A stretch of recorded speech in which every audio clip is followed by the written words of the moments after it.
147 48 তেনেকৈ কিবা এটা আছে নাই এতিয়া বাঢ়ি থকাও নাই এনেকুৱা তিনিটা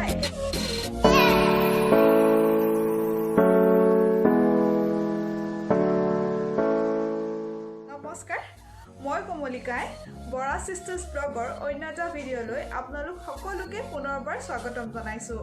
আজি মই লৈ আহিছোঁ এটা ৰেচিপি ইভিনিং স্নেক্সৰ এটা ৰেচিপি অতি সহজভাৱে মই বনালোঁ আৰু খালোঁ ভাল লাগিলে ভাবিলোঁ আপোনালোকৰ লগতো শ্বেয়াৰ কৰোঁ।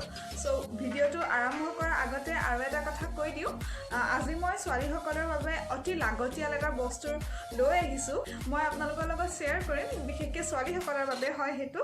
চ' ভিডিঅ'টো শেষলৈকে চাই থাকিব প্ৰথমে ৰেচিপিটো শ্বেয়াৰ কৰি দিওঁ তাৰপিছত মই বস্তুটো দেখাম। চ' লগ পাই আছোঁ ৰেচিপিটো চাই লওক। এই ৰেচিপিটোৰ কাৰণে মই লৈছোঁ ইয়াত এটা গাজৰ ইয়াতে লৈছোঁ দুটা মিডিয়াম সাইজৰ পিঁয়াজ ইয়াত লৈছোঁ অকণমান বন্ধাকবি আৰু 3টামান কেঁচা জলকীয়া এইখিনি মই চপাৰত চপ কৰি লৈছোঁ আপোনালোকৰ যদি চপাৰ নাই কটাৰীয়ে কাটি ল'ব। ইয়াত মই লৈছোঁ মিডিয়াম সাইজৰ দুটা আলু বইল কৰি লৈছোঁ এইখিনি লৈছোঁ ময়দা আৰু এইফালে লৈছোঁ মই ধনিয়া পাউডাৰ গৰম মছলা কাশ্মীৰ মিৰ্চ আৰু ইয়াত অকণমান বেকিং পাউডাৰ নিমখ মই দিম সোৱাদ অনুযায়ী নিমখখিনি মই আপোনালোকক দেখুওৱা নাই আৰু লৈছোঁ চীজ আৰু টমেটো চচ। এতিয়া আমি আটাইখিনি সামগ্ৰীৰ এটা মিক্সাৰ বনাই ল'ম। প্ৰথমতে মই আলুখিনিত কাটি ৰখা ভেজিটেবলখিনি দি দিম। ভেজিটেবলখিনি দিয়াৰ পিছত মই আটাইখিনি চামুচখনেৰে ভালদৰে মিক্স কৰি ল'ম। এয়া মই মিক্স কৰি লৈছোঁ আৰু এতিয়া ইয়াত মছলাখিনি মই দি দিছোঁ। মছলাখিনি দিয়াৰ পিছতে মই ইয়াত দিম সোৱাদ অনুযায়ী নিমখ পুনৰ অকণমান মিক্স কৰি ল'ম আৰু এতিয়া দিম মই ময়দাখিনি দিয়াৰ পিছত মই ভালদৰে হাতেৰে আটাইখিনি সানি ল'ম। সানি পকৰি বনাব পৰাকৈ এটা বেটাৰ বনাই ল'ম যিহেতু চামুচেৰে সানিলে ভালদৰে সান নাখায় সেয়েহে মই হাতৰ ব্যৱহাৰ কৰি সানি লৈছোঁ। আপোনালোকে যদি হাতেৰে বেয়া পায় চামুচেৰে সানি ল'ব পাৰে।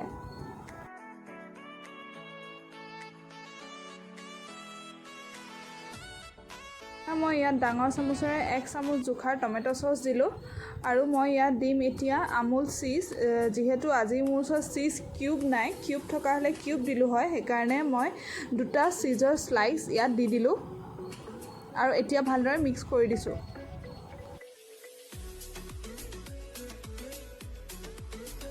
এতিয়া মই গেছত এখন পেন পাতি তাতে ৰিফাইন অইল দি দিলোঁ তেল গৰমেই হ'ল। এতিয়া মই ইয়াতে এনেকৈ গোল গোলকৈ এটা এটাকৈ পকৰাবোৰ দি যাম আৰু ভালদৰে ফ্ৰাই কৰি ল'ম। গেছটো মই মিডিয়াম ফ্লেমত কৰি দিম।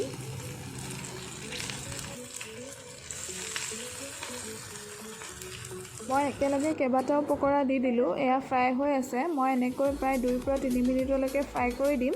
এটা ছাইড সিজি যোৱাৰ পিছত মই এইখিনি উল্টাই দিম। এয়া চাওক উল্টাই দিয়াৰ পিছতে এয়া ৰঙা হৈয়ে গ'ল সিজিয়ে গ'ল এটা ছাইড।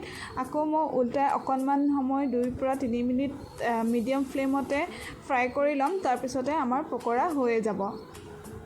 3 মিনিটমানৰ পিছতে আমাৰ পকৰা ৰেডি হৈ গ'ল। এতিয়া মই এনেকৈ এটা এটাকৈ পেনখনৰ পৰা কাঢ়ি দিছোঁ। কাঢ়োতে অকণমান সাৱধান হ'ব লাগিব যিহেতু বস্তুটো বহুত বেছি কোমল হয় বইল আলু আৰু তাতে চীজ দিয়া আছে। খাবলৈ কিন্তু বহুত বেছি টেষ্টি হৈছিলে এবাৰ কিন্তু ট্ৰাই কৰি চাব। অতি সহজতে হোৱা আলু পকৰা ৰেচিপি ৰেডি হৈ গ'ল। এয়া চব দেখিবলৈ খুব ধুনীয়া লাগিছে আৰু খাবলৈও কিন্তু বহুত টেষ্টি। মই লগত লৈ লৈছোঁ মেয়নিজ আপোনালোকে চচ বা চাটনিও লৈ ল'ব পাৰে। ৰেচিপিটো কেনেকুৱা পালে জনাবলৈ নাপাহৰিব। যিহেতু প্ৰথমতে মই কৈছিলোঁ আজি ছোৱালীসকলৰ বাবে বিশেষ এটা বস্তু মই লৈ আহিছোঁ। চ' এতিয়া এনেকুৱা সময়ত যিটো সময়ত এতিয়া কৰোণা চলি আছে এনি টাইম লকডাউন কিবা কিবি আমাৰ পাৰ্লাৰ যোৱাটোতো দূৰৰে কথা বজাৰ যাবলৈও চিন্তা কৰিবলগীয়া হৈছে নহয়নে? হয় কাৰণ মই আজি 5 মাহ হৈ গ'ল পাৰ্লাৰ যোৱা নাই। 5 মাহতকৈ বেছিয়ে হ'ল চাগে যেতিয়াৰ পৰা লকডাউন আৰম্ভ হৈছে। তাৰ আগতে মোৰ যোৱা নহৈছিলে থাকি গ'ল যোৱাই হোৱা নাই। তেনেকৈ মই জানো মোৰ নিচিনা বহুত ছোৱালী আছে যিসকলে পাৰ্লাৰ যাব পৰা নাই। পাৰ্লাৰ বিশেষকৈ আমাৰ নগলেও চলি যায়, চব আমি ঘৰতে কৰিব পাৰোঁ, কিন্তু থ্ৰেডিংটোৰ কাৰণে আমাৰ অকণমান দিগদাৰ হৈ যায়। ছোৱালীসকলে বহুতে মানে সূতা দি থ্ৰেডিং কৰিব নাজানে, বিশেষকৈ ময়ো নাজানো, আৰু মই জানো মোৰ নিচিনা বহুত ছোৱালী আছে যিবিলাকে সূতা দি পটককৈ থ্ৰেডিং কৰিব নোৱাৰে, নিজৰ থ্ৰেডিং নিজে কৰিব নোৱাৰে।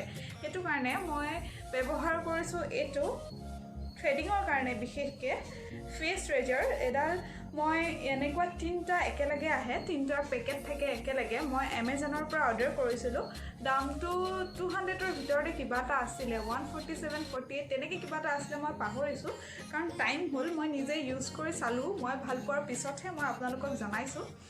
যিহেতু মোৰ বহুত ছোৱালী ফ্ৰেণ্ড আছে, চবৰে এইটো সমস্যা হৈছেই, ডেম চিয়'ৰ হ'বই, কাৰণ এনেকুৱা চিটুৱেশ্যনত হ'বই। চ' এই বস্তুটো এইটো হ'ল ফেচ ৰেজাৰ, আৰু এইটো দি আপোনালোকে থ্ৰেডিংটো কৰিব পাৰিব, ধুনীয়াকৈ কৰিব পাৰিব, কাৰণ মই নিজে কৰিছোঁ। আপোনালোকে চাব পাৰে মোৰ থ্ৰেডিং নাই, এতিয়া বাঢ়ি থকাও নাই। মই থ্ৰেডিং এয়া দি কৰোঁ কাৰণ মোৰ থ্ৰেডিং বহুত সোনকালে ওলায়। এইটো মই ব্যৱহাৰ কৰিব পাৰিছোঁ থ্ৰেডিঙৰ কাৰণে। এইটো অকল মুখতে ব্যৱহাৰ কৰিব পাৰে। আমি যেনেকৈ ভিট ৰেজাৰ বা বেলেগ কিবা কিবি ৰেজাৰে আণ্ডাৰ আৰ্মছ বা হাত ভৰি হেয়াৰ ৰিমুভাৰৰ কাৰণে ব্যৱহাৰ কৰোঁ, সেইটো নিচিনা নহয়। ইয়াৰ ব্লেডখন একদম পাতল। যেনেকৈ আমি সেই ৰেজাৰডাল মুখত ইউজ কৰিব নোৱাৰোঁ কাৰণ তাৰ ব্লেডটো ডাঙৰ থাকে, গ্ৰ'থ ডাঙৰ হৈ যাব আমাৰ, সেইটো ইউজ কৰিব নোৱাৰোঁ। তেনেকৈ আমি এইটো আমাৰ হাতত বা ভৰিত তেনেকুৱা হেয়াৰত ৰিমুভ কৰিলে এইটো কামত নাহিব, যিহেতু ব্লেডটো বহুত পাতল, আৰু আমি এইটো মুখৰ স্কিনটোতহে কৰিব পাৰিম, যিহেতু মুখৰ স্কিনটো আমাৰ কোমল থাকে। চ' আপোনালোকে এইটো ব্যৱহাৰ কৰিব পাৰে। থ্ৰেডিং, আপাৰ লিপছ এইবিলাকৰ কাৰণে ব্যৱহাৰ কৰিব পাৰে। মোৰ আপাৰ লিপছ ইমান বেছি নোলায়, মই সেইকাৰণে ইমান নকৰা নহয়, কিন্তু কেতিয়াবা যদি ওলায় মই এডাল দিয়ে কৰি ল'ব পাৰোঁ। এনেকুৱা 3টা আহে, এডাল আপুনি এবাৰত 20 বা 25 বাৰলৈ ব্যৱহাৰ কৰিব পাৰে থ্ৰেডিঙৰ কাৰণে। ধুনীয়াকৈ বহুত দিন গুচি যাব, ভালকৈ ব্যৱহাৰ কৰিব পাৰে। এনেকুৱা সময়ত এইটো কিন্তু সঁচাকৈ ছোৱালীবিলাকৰ বাবে এটা লাগতিয়াল বস্তু বুলি মই ভাবিছোঁ, আৰু সেইকাৰণে মই শ্বেয়াৰ কৰিছোঁ। যদি ভাল পায় অৰ্ডাৰ কৰি ল'ব আৰু শ্বেয়াৰ কৰিব, থ্ৰেডিং কৰিব, আৰু মোক জনাব কেনেকুৱা পাইছে। মইতো ভালেই পাইছোঁ, আপোনালোকে কেনেকুৱা পাইছে জনাব। চ' আজি ভিডিঅ'টো ইমানতে শেষ কৰি দিওঁ। যদি ভিডিঅ'টো ভাল পালে লাইক, শ্বেয়াৰ, কমেণ্ট কৰিবলৈ নাপাহৰিব, আৰু যদি মোৰ চেনেলটো ছাবস্ক্ৰাইব কৰা নাই দেন প্লিজ ছাবস্ক্ৰাইব কৰি দিব। চ' আজিলৈ বাই বাই।